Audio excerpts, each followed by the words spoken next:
Today we're focusing on the top 6 broken things currently within Warzone. We're not talking about bugs, we're talking about actual weapons that kill a little bit too quick and leave your opponent leaving you a death calm. So the first one off is the best melee weapon currently in the game is the dual Kadachis. This one kind of sucks because you either got to buy it in the store using code JGOD or you got to do the challenge for it. It's from Modern Warfare. It's actually one of the few 2 hits that actually moves pretty fast. And I was actually talking to TKO. He recommended this one as the best. I used it. You can see some of the gameplay. It is nuts. You just whap whap and that's it. It's done. It's a wrap. You combine this with the riot shield, thermite, stuns, so you can close that distance, come around an angle, and then chop them up, get the reaction. I know it's kind of annoying to play against those, but these are actually better than the Kali sticks because the Kali sticks require 4 hits to kill. And as we go through these, they're not in any particular order. They're all kind of broken in their own way. Next up is the Crossbow. And I know this one isn't like a hidden or secret thing. They did buff it recently, so it has a little bit more accuracy, meaning the actual bolt goes where you're aiming. This was a pretty straightforward build. You kind of want to combine this with an SMG. You can put it on an optic if you want for a little bit more optical zoom, but in general, this one's good for the small maps. A lot of fun. If you get used to it, it does have incredibly low bolt velocity, so it's kind of hard to hit a target if they're moving. So it's great when you hit them. It's an instant down because of the explosive tip. So for this one, we have the 28 strand cable, the XRK Thunder 200-pound arm with the tack laser, the Fury bolts, which are the explosive tip, and then sleight of hand so you get the faster reload. And the next one used to be meta back in Verdansk, and that was the RPG. And this time we swapped it up for Vanguard, and this is the Panzerfaust. One of the biggest things with this, it has a huge explosive radius. It's pretty fast, especially if you have amped, but amped is kind of that deal breaker. It's kind of one of those annoying things where so many people are running Serpentine that they're not running EOD, and this allows you to put that damage in there and down players rather easily, get a quick reload in, hold off enemies if you want to be that designated RPG person,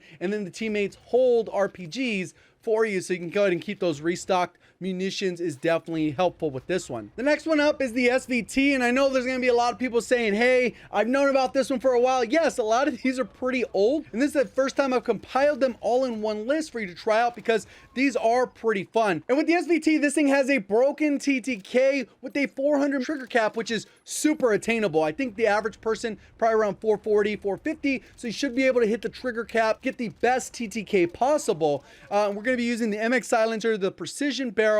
We have the 2.5x because we're going to use it a little bit on smaller maps because the bullet velocity is not amazing. We got the Kavalskaya SO2 weighted with Vital fully loaded. You definitely need fully loaded because you run out of ammo pretty quickly, even if you have munitions because it uses sniper ammo. On hand would be a better choice for the aim down sight because it is a little bit slow, but fully loaded is kind of the default unless you have someone running with you just holding sniper ammo. We got the leather grip, the Sakura 20 rounds, and we have lengthen and hand stop. Overall, this thing can actually, if you hold an angle up close, if you're already pre-aimed, you're gonna pretty much delete everything because of how fast it is to kill. At range, it can get a little bit jumpy, but when you're hitting the shots, this thing deletes. Next one up is kind of a little bit of a one that I didn't really want to talk about because I'm not a fan of the shotguns generally, and that's the Vanguard combat shotgun. And for this build, I hit up Belgumtov because he only uses shotguns. He's like TKO, but for shotguns.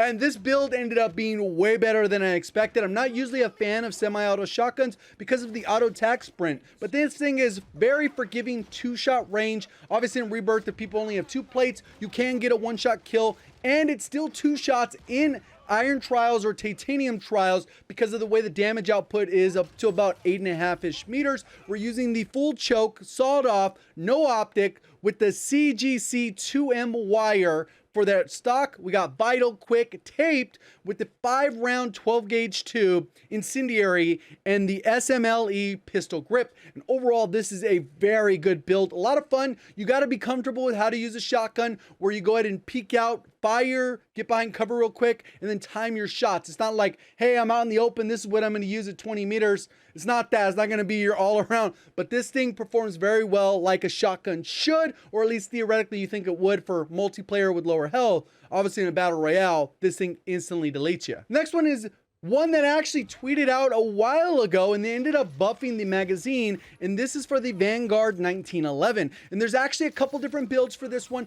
Overall, I'm a fan more of the Akimbo just because it felt a little more consistent. You treat it more like a shotgun. You can actually see where you're shooting, because if you use a single one, basically the gun is like this the entire time and it's not even visible what you're shooting at. So you kind of got to hold your, cross your fingers and hope those shots are hitting. And that's the M1929 silencer with the Cooper full auto, Slayer reflector, rapid fire. The optic doesn't really matter in this case. We could use the 24 round mags because they buffed those. They extended them. I think they used to be 18 or something like that. And then we got hollow point taped with the Kimbo and quick, and you're moving around, instantly deleted.